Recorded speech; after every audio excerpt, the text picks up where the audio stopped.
Clarissa começa esse livro com a seguinte frase: todas nós temos anseio pelo que é selvagem. Existem poucos antídotos aceitos por nossa cultura para que esse desejo ardente da nossa alma seja então correspondido. Ensinaram-nos a ter vergonha desse tipo de aspiração. Deixamos crescer o cabelo e muitas vezes usamos para esconder os nossos sentimentos. No entanto, o espectro da mulher selvagem ainda nos espreita de dia e de noite.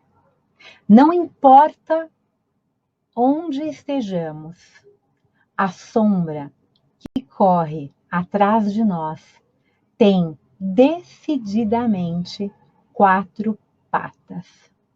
É dessa forma poética, mítica, que a doutora Clarissa abre o seu livro Mulheres que Correm com os Lobos, como se fosse um chamado, ou melhor, com um chamado para que todas as mulheres e os homens também, porque tem muitos homens que fazem terapia comigo que eu uso contos desse livro, entrar em contato com o seu aspecto selvagem, com a sua força natural, com a plenitude do seu ser. Então lembrem-se, essa live, esse momento que nós estamos aqui conectados, a gente está falando de um assunto que ele é extremamente urgente e necessário, mesmo trazendo histórias profundamente antigas. Esse conhecimento ele é contemporâneo. A doutora Clarissa, ela usa um termo, né, em que ela fala assim, que as histórias são bálsamos, que trazem poder e sabedoria.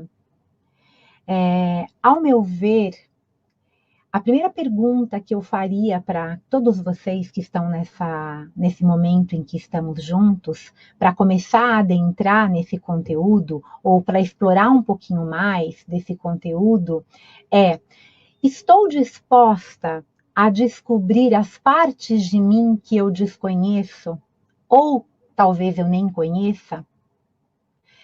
E provavelmente uma dessas partes minha, em algum momento, descobre que conhece?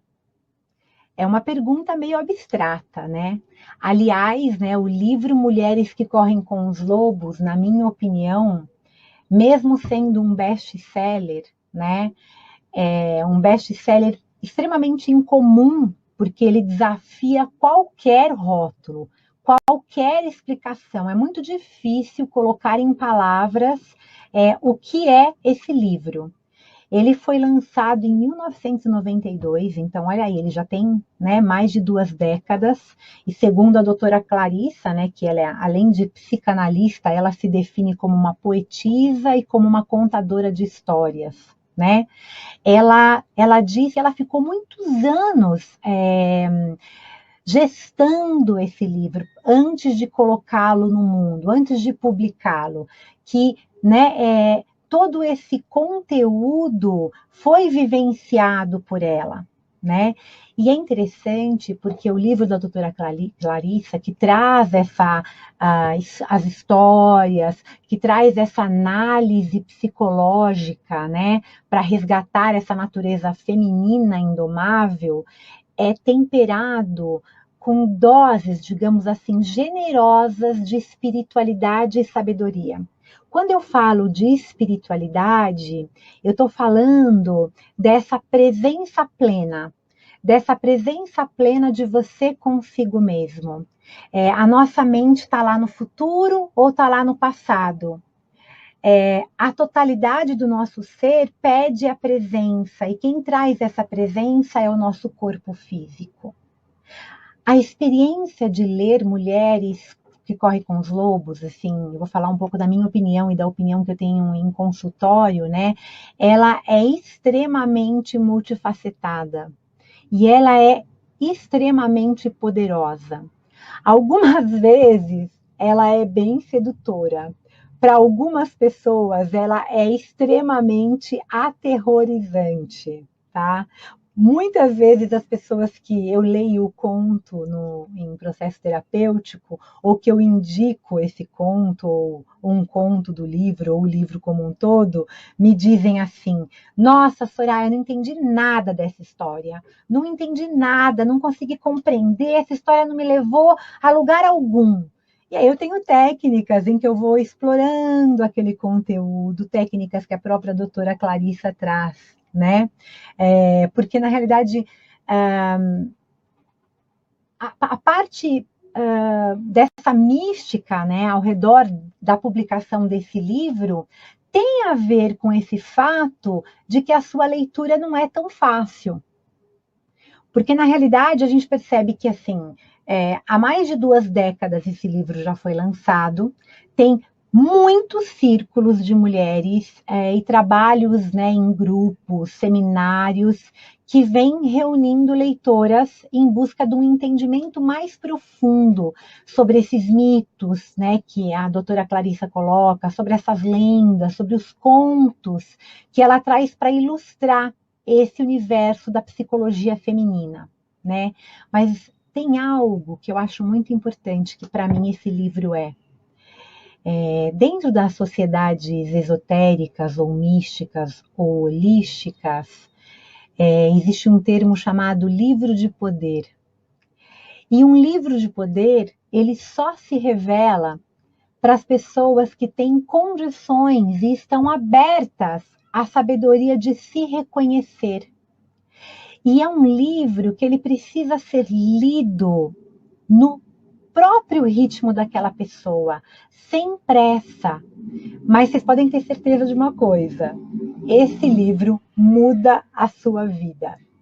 Né? É interessante que eu percebo que as pessoas que eu pesquiso, eu sou uma pesquisadora também, não de formação, né, de um modo mais empírico, né, mas eu pergunto, como que esse livro chegou à tua mão? Se eu ainda não oportunizei, né, a pessoa veio para terapia comigo ou vai num curso comigo, ai, foi uma mulher que me indicou, ai, eu cheguei na livraria e de repente vi aquela capa e não sei por quê, eu me identifiquei com essa frase, mulheres que correm com os lobos, não sei, eu senti algo diferente.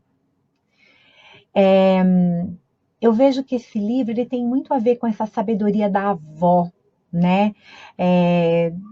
A gente pode citar aqui a sabedoria da avó, do escalda-pés, a sabedoria das antepassadas do parto natural, as hortas no fundo do quintal.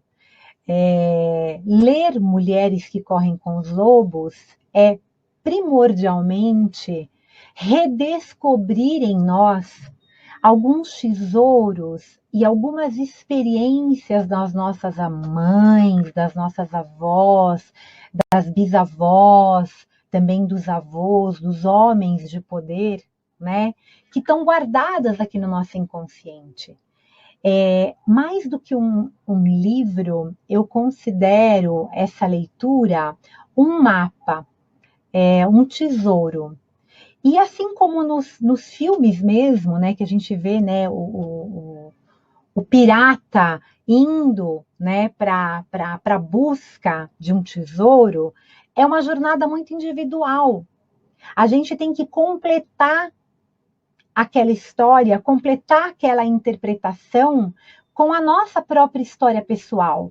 Aquilo precisa fazer sentido.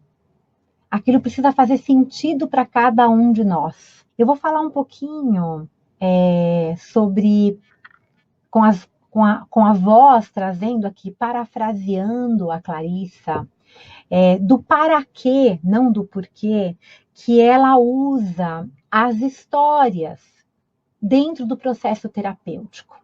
E ela diz assim, a doutora Clarissa: as histórias são bálsamos medicinais. Elas têm uma força. Não exige que se faça nada. que se seja nada, que se haja de nenhum modo, basta que prestemos atenção. A cura para qualquer dano ou para resgatar algum impulso psíquico perdido está nas histórias. Elas suscitam interesse, tristeza, perguntas, anseios e compreensões que fazem aflorar o arquétipo, nesse caso, o da mulher selvagem. As histórias conferem movimento à nossa vida interior, e isso tem uma importância especial nos casos em que a vida interior está assustada, presa ou encurralada. As histórias lubrificam as engrenagens, fazem correr a adrenalina, mostram-nos a saída e, apesar das dificuldades, abrem para nós portas amplas em paredes anteriormente fechadas, aberturas que nos levam à terra dos sonhos, que conduzem ao amor e ao aprendizado, que nos devolvem a nossa verdadeira vida de mulheres selvagens e sagazes. Assim, para promover o nosso relacionamento de intimidade com a natureza instintiva, seria de grande ajuda se compreendêssemos as histórias como se estivéssemos dentro delas, em vez de encararmos como se elas fossem alheias a nós. Penetramos numa história pela porta da escuta interior. Ou seja, a doutora Clarissa, ela está dizendo que para a gente promover, em primeiro lugar, acessar o nosso relacionamento de intimidade com esse livro, a gente começa abrindo a nossa natureza instintiva, como se a gente permitisse ser parte dessa história, mesmo que a gente não compreendesse. A gente não compreende com a nossa mente. Na realidade, a doutora Clarissa, ela fala o seguinte, né? Que nós penetramos numa história pela porta da escuta interior. A história falada, quando ela é contada, ela toca o nosso nervo auditivo que atravessa a base do crânio até chegar ao bulbo do nosso cérebro, né? Logo ali abaixo da ponte de Farólio. Ali, nesse lugar em que biologicamente, fisiologicamente, os estudiosos, né, do nosso cérebro dizem que os impulsos auditivos são então transmitidos para cima, né, para o consciente, ou segundo dizem também, para a alma, dependendo da atitude de quem escuta. Clarissa também ela coloca que os antigos anatomistas falavam que o nosso nervo auditivo, né, ele divide-se em 3 ou mais caminhos nas profundezas do cérebro. Olha que interessante, eu gosto muito dessa parte que a Clarissa coloca dessa forma. Então eles dizem o seguinte, que o ouvido funciona em 3 níveis diferentes. Um deles é o ouvido que escuta as conversas rotineiras da vida. Esse ouvido que a gente usa para bater papo, que a gente se comunica, que a gente está falando com todo mundo, que a gente fala com uma pessoa no WhatsApp, aí conversa com uma pessoa que chega, se comunica. O segundo seria o ouvido dedicado à aprendizagem e à arte. É o ouvido que está atento à sabedoria, a captar sabedoria de tudo. E o terceiro, ele existe para que a nossa própria alma possa ouvir as orientações e adquirir todos os conhecimentos enquanto estiver aqui na Terra. Ou seja, se relembrar. Então, quando a gente vai contar qualquer um dos contos, ou a gente vai ler qualquer um dos contos da doutora Clarissa, a gente se abre para a escuta da alma, pois é essa a missão das histórias. Como a doutora Clarissa fala, osso a osso, fio a fio de cabelo, a mulher selvagem veio voltando. Através dos sonhos noturnos, de acontecimentos mal compreendidos e parcialmente esquecidos, a mulher selvagem vem chegando. E ela volta, no caso, no trabalho da doutora Clarissa, através das histórias. Esse livro é um livro muito importante para você descobrir quem você é de verdade. Como Simone de Beauvoir já dizia, né? Você não nasce mulher, você torna-se mulher. Mas que mulher que você se torna? A mulher que a nossa sociedade diz que você deve se tornar. Na realidade, para você saber quem você é de verdade, você precisa fazer a seguinte pergunta: quem você era antes de aprender o que deveria ser? Quem você era antes de aprender o que você deveria ser? É comum a gente ser valorizada pela nossa capacidade, principalmente a mulher, de fazer pelo outro.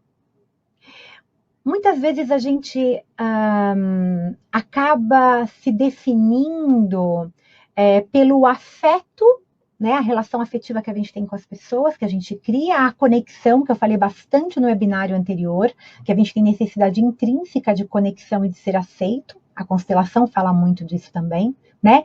E pela aprovação das pessoas, as pessoas que fazem parte, né, do nosso caminho. As histórias presentes no livro da doutora Clarissa, como a La Loba, Manauí, a Pele de Foca, não só nos ensinam a reconhecer a nossa falsa identidade, ou melhor, aquela máscara que a gente usa, às vezes por anos e anos, para ser aceita, mas que de alguma maneira está nos sufocando e que mais cedo ou mais tarde a gente tem que resolver, né?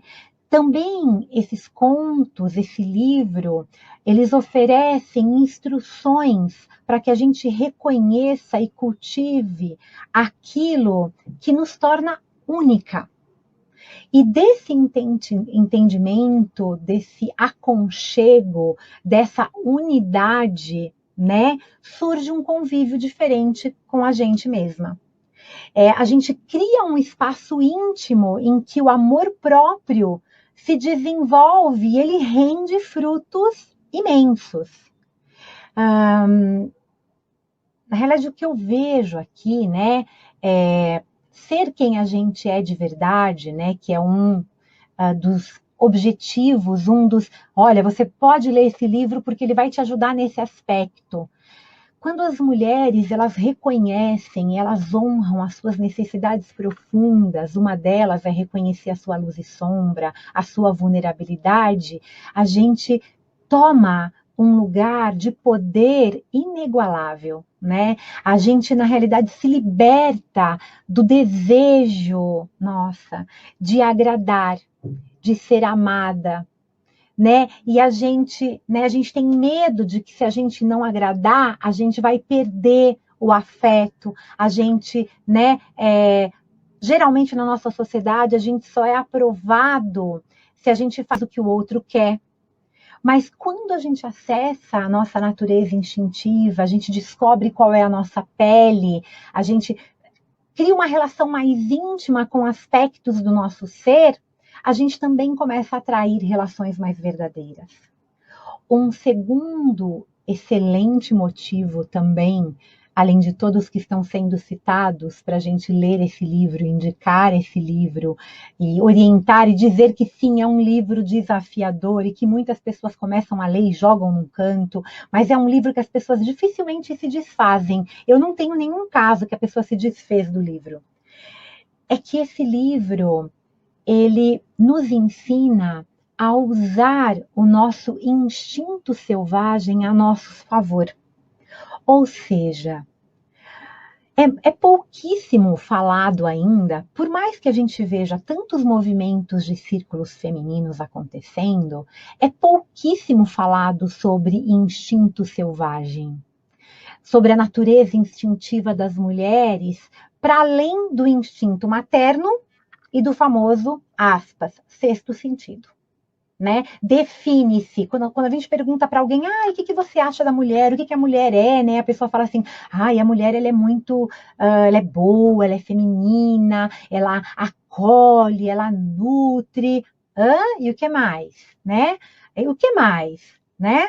A gente, na realidade, a gente é treinada na nossa civilização, né? Lembrando que quando a Clarissa fala de natureza instintiva, ela fala de um lugar selvagem, não que a gente tem que deixar de ser civilizado, mas que a gente tem que se conectar, porque a gente é treinado desde a infância para obedecer, para ser dócil.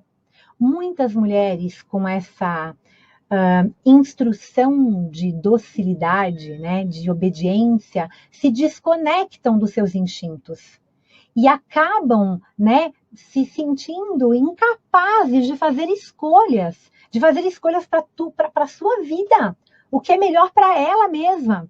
Né, as histórias como a Vassalissa, né, eu gosto muito da Vassalissa, os sapatinhos vermelhos, elas nos ensinam a superar o nosso medo de perder o controle, porque na realidade, como a gente começa a fazer uma terapia, muitas vezes as pessoas perguntam para a gente assim, nossa, essa terapia está te fazendo tão mal, você sempre dizia sim, agora não quer mais sair comigo, não quer mais fazer sexo a hora que eu quero, quer inovar, quer fazer isso ou aquilo diferente. Nossa, a terapia não está te fazendo muito bem, não. Então, a primeira sensação que a gente tem já é de rejeição.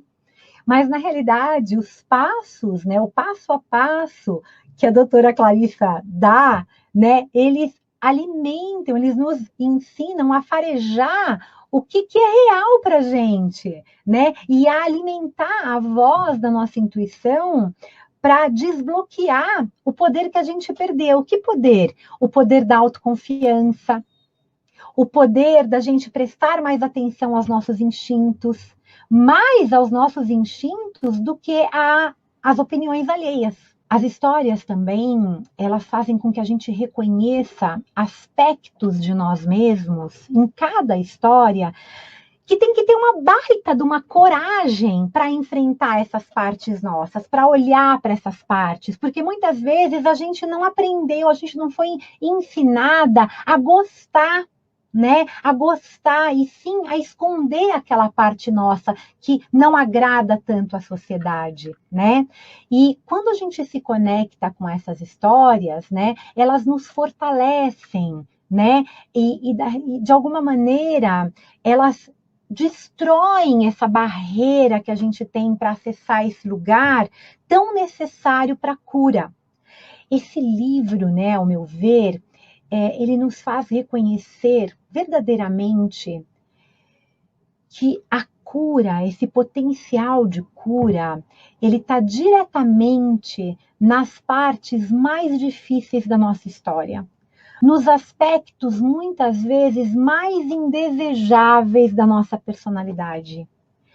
E que quando nós participamos dessa leitura e a gente começa ou se inspira a contar a nossa própria história, a gente começa a se curar.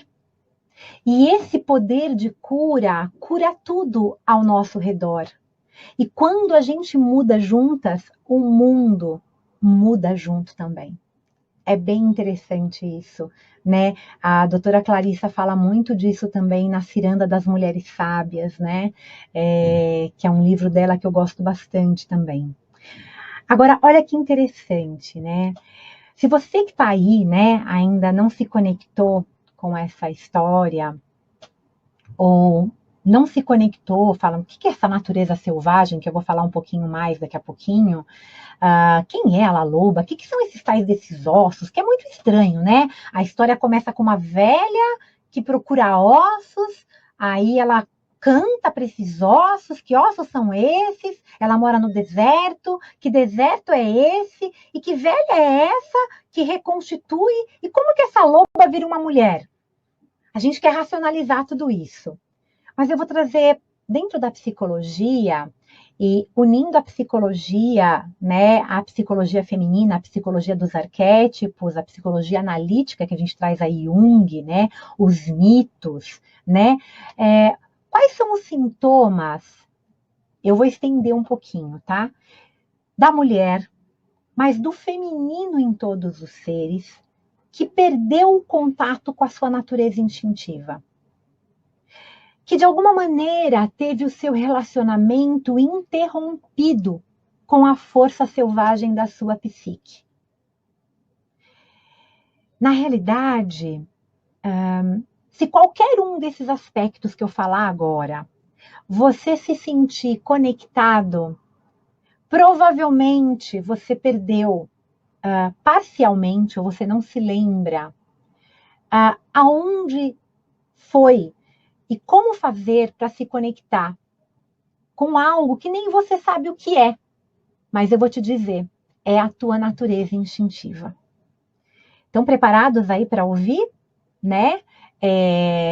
Esses sintomas que, quando você se identifica, fazem parte da tua desconexão com a tua natureza selvagem? Tá todo mundo escutando bem? Olha só, tem tanto comentário delicioso. Ó, Fernanda, que legal. A Fernanda tá falando assim, que ela lê para o marido dela. Eu perdi o comentário. Leio para o meu marido, assim como diz Clarice, né? Precisamos ensinar. Sim, é o papel da mulher. Ela é um agente de transformação. E os homens, eles estão num lugar hoje ainda muito difícil de acessar essa natureza da poesia, dos contos, porque a sociedade ensinou para eles que eles têm que ser o quê? Duros, eles têm que ser vencedores, eles têm que ter poder, eles têm que ter o poder acima do outro, eles têm que vencer, eles têm que ter casa própria, eles têm que alimentar uma família inteira, né? Esse papel do provedor. Quais são esses sintomas? Sensações de aridez, fadiga, fragilidade, depressão, confusão, de estar amordaçada, calada à força, desestimulada, sentir-se assustada, fraca, deficiente. Eu não estou falando daquela fraqueza da nossa vulnerabilidade, tá?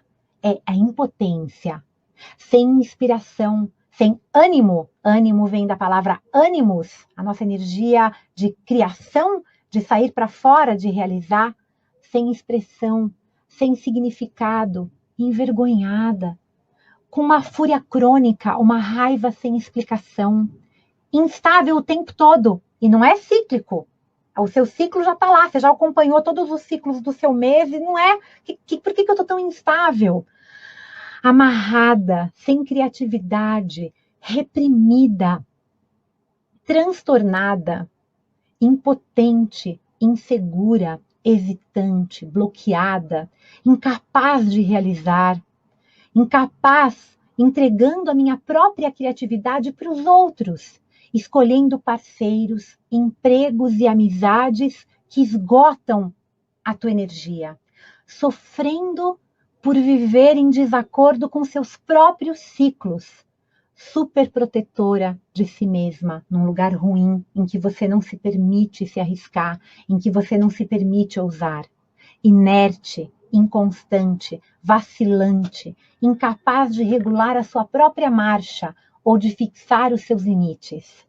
Não conseguir insistir no seu próprio andamento, na sua própria vida, não otimizar as coisas, deixar tudo parado, sabe? Preocupar-se em demasia com a opinião alheia. Se encaixaram aí em algum?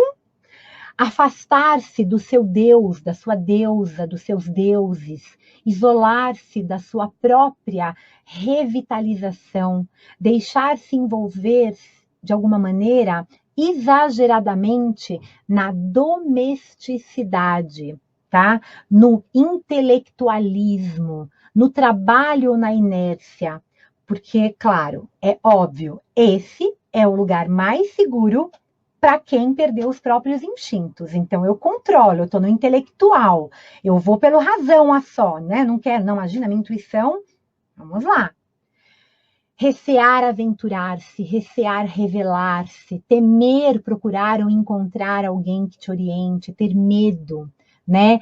Temer de alguma maneira, se conectar ou iniciar uma viagem em que você possa, de alguma maneira, se arriscar, né? Ter medo de não conseguir parar. Nossa, eu vou começar um relacionamento e se eu sofrer? E se eu sofrer demais? Se eu me esgotar? Se eu me exaurir? Ai, nossa, eu vou ter que me curvar diante de alguma autoridade, eu vou perder a minha energia diante de, né, desses projetos criativos, né?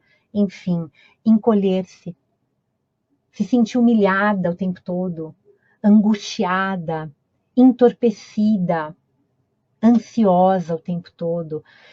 E olha que interessante, um dos sintomas também, que eu gosto bastante, ter medo de revidar quando não resta outra coisa a fazer.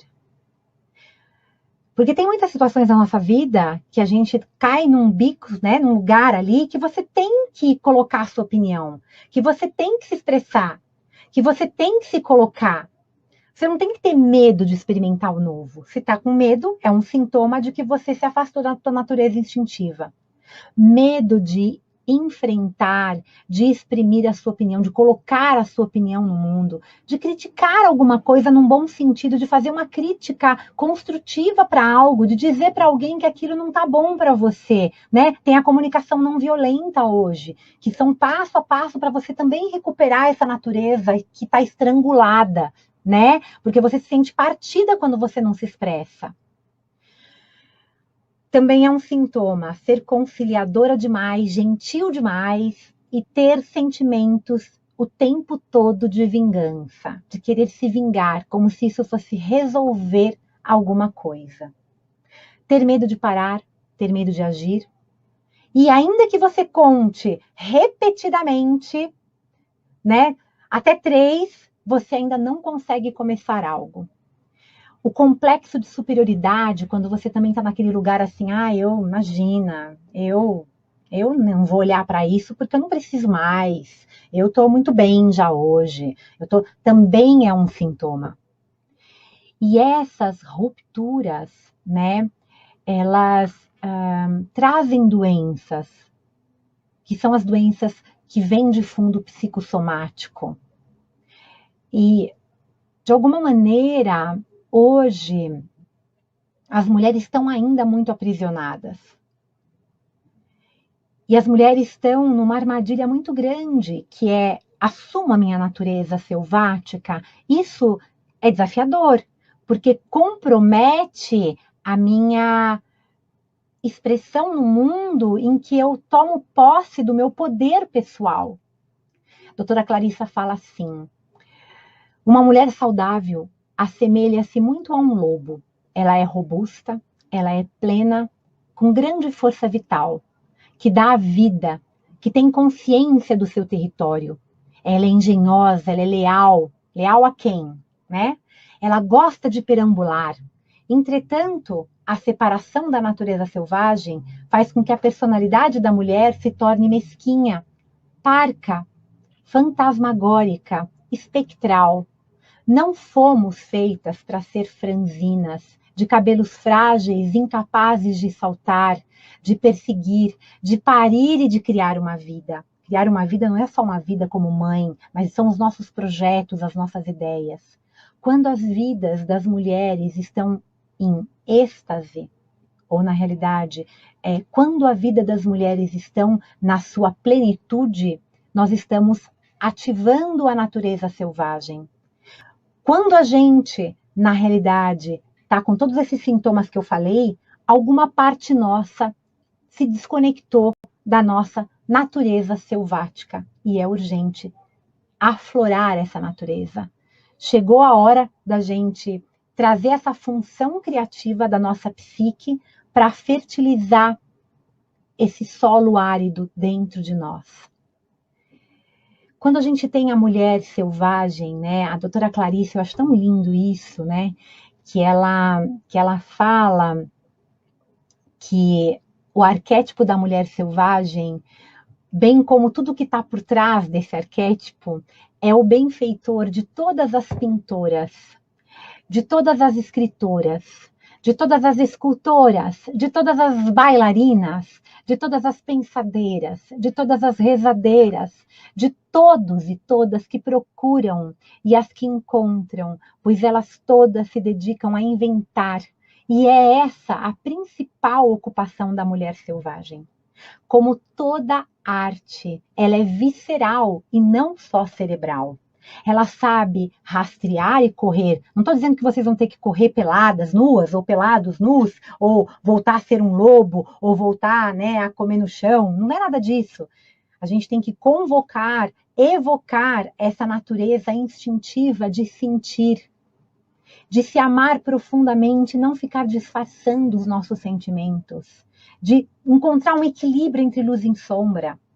A mulher selvagem, esse arquétipo, ele traz de volta a mulher intuitiva, a mulher que é essencial, a face que é essencial para a saúde mental e espiritual da mulher, porque ela implica em delimitarmos territórios, em encontrarmos a nossa matilha, em ocupar o nosso corpo com segurança, em ter orgulho dos nossos dons, das nossas limitações, das limitações desse corpo, em falar e agir em defesa de quem a gente é, de estarmos conscientes, de estarmos alertas, cheirando o mundo, né? E a gente trazendo esses poderes que são inatos em nós mulheres e adequá-los, né, para os nossos próprios ciclos, descobrindo então ao que a gente realmente pertence, né, despertando essa dignidade de manter a nossa consciência, trazendo a nossa consciência, a nossa conexão. E a mulher selvagem, ela traz elementos de cura para tudo que a mulher precisa ser e saber. Ela tem o remédio, né? A doutora Clarissa fala isso, eu acho lindo, para todos os males. Ela carrega as histórias e os sonhos, as canções, os símbolos. Ela é tanto o veículo como o destino, né? Aproximar-se da natureza instintiva não significa a gente se destruturar ou mudar tudo da esquerda para a direita ou da direita para a esquerda, do preto para o branco, do branco para o preto, do oeste para o leste, do leste para o oeste. Nem a gente agir como louca ou descontrolada. Não significa perder as nossas socializações básicas ou nos tornarmos menos humanas. Significa exatamente o oposto. A natureza selvagem possui a integridade da nossa humanidade. Como eu falei há pouco, de nós encontrarmos a nossa essência, de ocupar o nosso corpo com segurança. Então, eu só vou tocar um pouquinho aqui para a gente se conectar com essa história, aonde quer que a gente esteja. Eu não vou tocar o tambor durante toda a história, mas eu vou pedir para vocês, se vocês puderem, fecharem os olhos para se conectar com essa história. Inspirarem profundamente, expirarem profundamente, para se conectar com esse conto. Existe uma velha que vive num lugar oculto, de que todos sabem, mas que poucos já viram. Como nos contos de fadas da Europa, ela parece esperar que cheguem até ela pessoas que se perderam, que estão vagueando ou à procura de algo. Ela é circunspecta, quase sempre cabeluda, invariavelmente gorda, e demonstra especialmente querer evitar a maioria das pessoas. Ela sabe crocitar e cacarejar, apresentando geralmente mais sons animais do que humanos. O único trabalho de La Loba é o de recolher ossos. Sabe-se que ela recolhe e conserva especialmente o que corre risco de se perder para o mundo. Sua caverna é cheia de ossos de todos os tipos de criaturas do deserto. Os ossos do veado, da cascavel, do corvo. Dizem, porém, que a sua especialidade reside nos lobos. Ela se arrasta sorrateira e esquadrinha as montanhas, os arroios, os leitos secos de rios, à procura de ossos de lobos. E quando então ela consegue reunir um esqueleto inteiro, quando o último osso está no lugar e a bela escultura branca da criatura está disposta à sua frente, ela se senta junto ao fogo e pensa na canção que irá cantar. Quando ela se decide, ela se levanta, se aproxima então da criatura, ergue os seus braços sobre o esqueleto e começa então a cantar. É aí que os ossos das costelas e das pernas do lobo começam a se forrar de carne, e a criatura começa a se cobrir de pelos. La Loba então canta um pouco mais, e uma proporção maior da criatura ganha vida. Seu rabo forma uma curva para cima, forte e desgrenhado. La Loba canta mais e mais e mais, e a criatura lobo então começa a respirar. E a loba canta, canta, canta com tanta intensidade que o chão do deserto estremece. E enquanto ela canta, o lobo então abre os olhos, dá um salto e sai correndo pelo desfiladeiro. Em algum ponto dessa corrida, quer pela velocidade, quer por atravessar um rio respingando água, quer pela incidência de um raio de sol ou de luar sobre o seu flanco, o lobo de repente é transformado numa mulher. Uma mulher que ri, que corre livre na direção do horizonte. Por isso, fique atenta. Se você estiver perambulando pelo deserto, por volta do pôr do sol, e quem sabe esteja um pouco perdido, cansado, sem dúvida alguma, você tem sorte, porque La Loba pode se simpatizar com você e lhe ensinar algo da sua alma. Respirem essa história, inspirem e expirem essa história, deixa ela entrar por esse canal instintivo, releiam o livro se puderem, releiam essa história à noite, contem essa história para alguém, mesmo se a pessoa não entender nada. Mas deixem a catadora de ossos, com o seu poder transformador, juntar cada pedacinho dos seus ossos e trazer a energia para cantar sobre aquilo que restou, criando essa carne novamente, aonde a vida precisa renascer.